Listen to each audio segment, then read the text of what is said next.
Public service కమిషన్ని ప్రక్షాళన చేసినాం, పరీక్షలు నిర్వహించినాం. కొంతమందికి నచ్చలేదు, వాళ్ళ కుటుంబ సభ్యుల అభ్యున్నతే తప్ప ఇతరుల బాగోగుల గురించి వాళ్ళకి ఆలోచన లేదు. అన్ని ప్రయత్నాలు చేసి కడుపు నిండా విషం పెట్టుకొని మిమ్మల్ని దెబ్బతీయాలని కుట్ర చేసింది. ఎన్ని ప్రయత్నాలు చేసినరో అన్ని రకాలుగా ప్రయత్నం చేసింది. కానీ నిజాయితీతో ఒక మంచి సంకల్పంతో ఈ కార్యక్రమాన్ని నేను నా మంత్రివర్గ సహచరులు చేపట్టినాం. నాకు దేవుడి పట్ల నమ్మకం, విశ్వాసం ఉన్నది.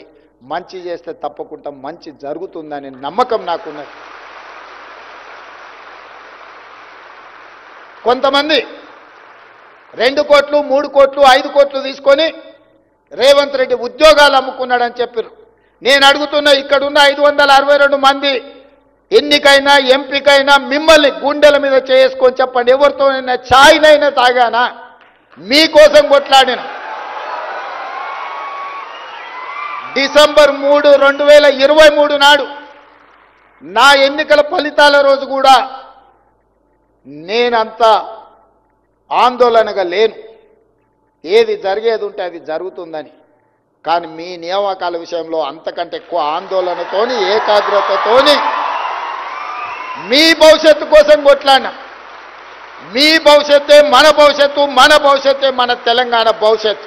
రాబోయే రోజుల్లో తెలంగాణ రాష్ట్రం దేశానికి ఒక తెలంగాణ మోడల్ కావాలి అంటే ఆ తెలంగాణ మోడల్ మీరే.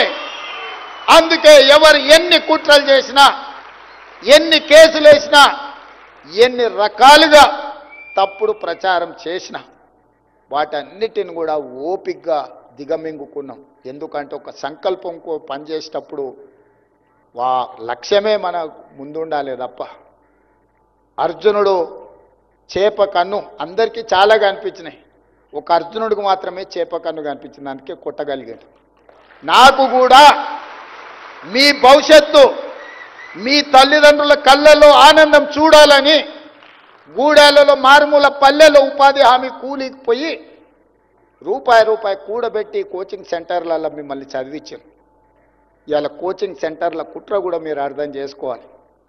మిమ్మల్ని సంవత్సరాల కొద్దీ అశోక్ నగర్ చౌరస్తాల్లో, దిల్సుఖ్ నగర్ చౌరస్తాల్లో, అమీర్పేట చౌరస్తాల్లో నిరుద్యోగ యువకులుగా హైదరాబాద్కు వచ్చి 5 ఏళ్ళు 10 ఏళ్ళు ఈ సెంటర్లలో తిరుక్కుంటూ వెనక్కి ఊరికి వెళ్ళలేక, తల్లిదండ్రులకు మొహం చూపించలేక, ఇక్కడ ఉద్యోగాన్ని సాధించలేక మీరు పడుతున్న నరక యాతన వాళ్ళకు ఆదాయాన్ని తెచ్చిపెట్టే వనరుగా మారింది.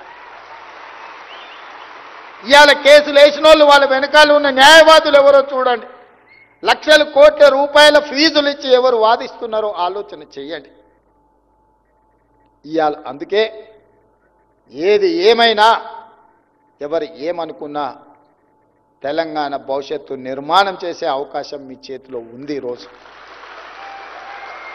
నవ్విన వాడి ముందు జారిపడే పని చెయ్యకండి.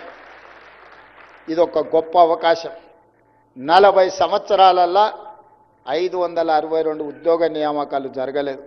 2011లో నోటిఫికేషన్ ఇస్తే 2018లో నియామకాలు జరిగినాయి. అంటే 7 సంవత్సరాలు పట్టింది. మొట్టమొదటిసారి 19 నెలల్లో నోటిఫికేషన్ నుంచి నియామకాల వరకు ఈరోజు ఈ ప్రభుత్వం ఒక బాధ్యతతో వ్యవహరించింది. ఈరోజు తెలంగాణ రాష్ట్రం ఒక గొప్ప లక్ష్యంతో ముందుకు వెళ్తుంది. 2034కి $1 ట్రిలియన్ ఎకానమీ, 2047 స్వతంత్రం వచ్చి 100 సంవత్సరాలు పూర్తి చేసుకోబోతున్న సందర్భంలో $3 ట్రిలియన్ ఎకానమీ. ఈరోజు దేశ జనాభాలో మనం 2.5%, మనం దేశానికి జీడిపిలో 5% ఇస్తున్నాం. కానీ భవిష్యత్తులో 10% మనం కంట్రిబ్యూట్ చేయాలనేదే మన లక్ష్యం.